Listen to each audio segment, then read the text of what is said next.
Bien, y en un día como hoy, con todo lo que hemos contado sobre el riesgo país, sobre el dólar, sobre las tasas, sobre la bolsa y demás, por supuesto que tenemos que tener a un economista como para dialogar, y es Gabriel Camaño, que es el analista jefe de la consultora Ledesma. Gabriel, bienvenido. Buenas noches. Más de 1000 el riesgo país, después bajó 935. ¿Qué está pasando?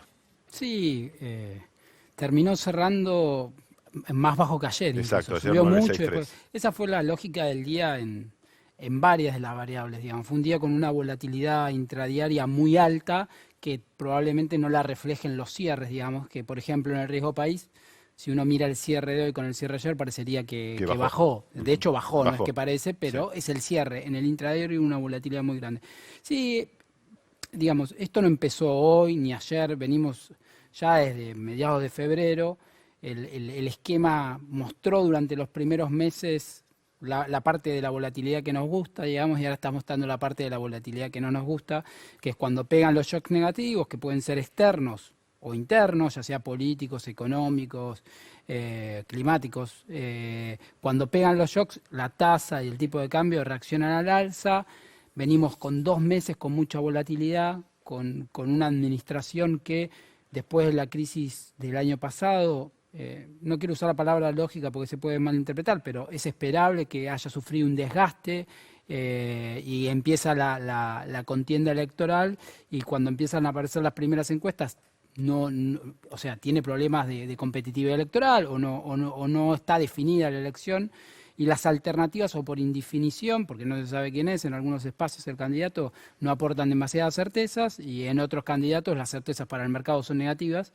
Entonces el mercado empieza a asignar una probabilidad cada vez mayor a eventos que considera negativos, y empieza a incorporar eso en precios. Y de eso tenemos hoy, ese set de información que usa el mercado para definir los precios en función de las decisiones de compra y venta que toma, va cambiando todos los días, va evolucionando y va incorporando información todo el tiempo. Ahora, ¿qué dato puede hacer cambiar tanto una tendencia que había llevado el dólar, por ejemplo, hoy a 47 y pico y bajó a 45,90, o la bolsa que perdía casi el 5% y terminó solo 0,6 Sí, en abajo? realidad ahí no necesariamente es que haya cambiado el set de información. Puede ser, de hecho hubo algo de eso, que los precios o sea, los movimientos de precios no son lineales, digamos. Los precios muchas veces, no solo el tipo de cambio, sino de varios de los activos, en general pueden registrar overshooting, y cuando se produce el overshooting del precio, ya sea el sobreajuste, para decirlo ya, ¿no? En realidad empiezan a aparecer oportunidades de compra, al menos transitoria,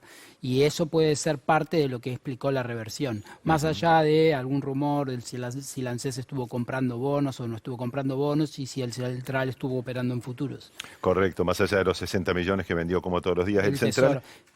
Y El, que de- tesoro, el Central a cuenta del Tesoro, correcto. Claro, tal cual. Y estamos en un momento además en que el agro debiera estar liquidando bastante, porque estamos en plena cosecha récord de la cosecha gruesa de soja y maíz. Sí, tenemos una cosecha muy buena en términos históricos, pero es cierto que los exportadores no están obligados a liquidar. O sea, uno dice, bueno, a veces uno escucha expresiones de, bueno, buena parte del stock ya está dolarizado.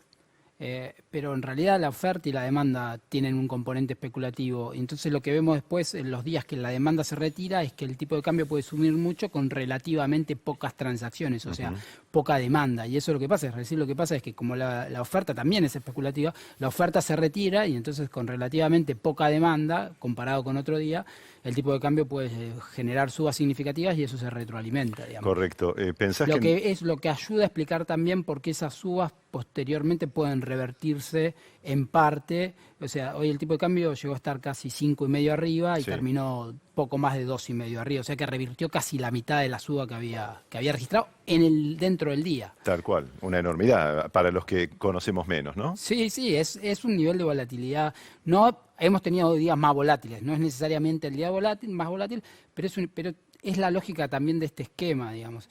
A veces el problema que estamos teniendo en buena parte es que el esquema no satisface lo que queremos, digamos, porque tiene un nivel de volatilidad de tasa y de tipo de cambio muy alto, y lo vamos intentando forzar para que nos dé algo que no puede dar.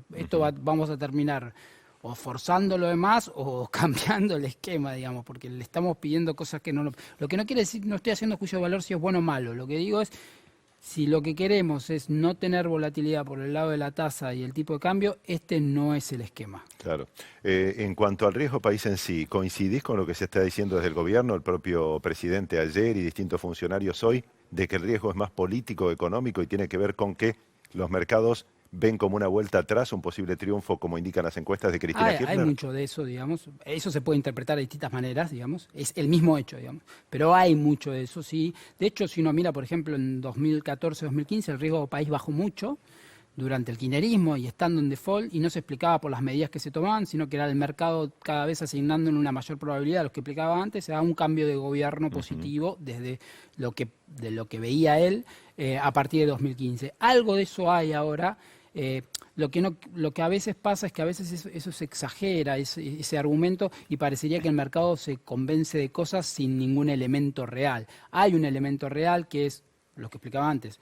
El oficialismo ha sufrido un desgaste significativo y por otro lado, si bien es cierto que el programa 2019, el programa financiero, está cerrado, que el 2020 necesita algo de financiamiento neto voluntario, pero no es tan significativo, pero la cuestión es, a partir del 2021 tenés que renegociar con el fondo, tenés que hacer reformas que realmente te den un superávit primario sostenible, más si consideramos, a menos que eso cambie, que los incrementos que se hicieron de impuestos, los derechos de exportación, son transitorios y supuestamente llegan hasta 2020. Entonces, el mercado dice, bueno, ¿cómo sigue esta película? Depende quién esté en el gobierno, es como sigue. Entonces, es cierto, pero no es que el mercado un día se levante y se le ocurre cualquier cosa. Hay un elemento real que es esta película que se arma el mercado.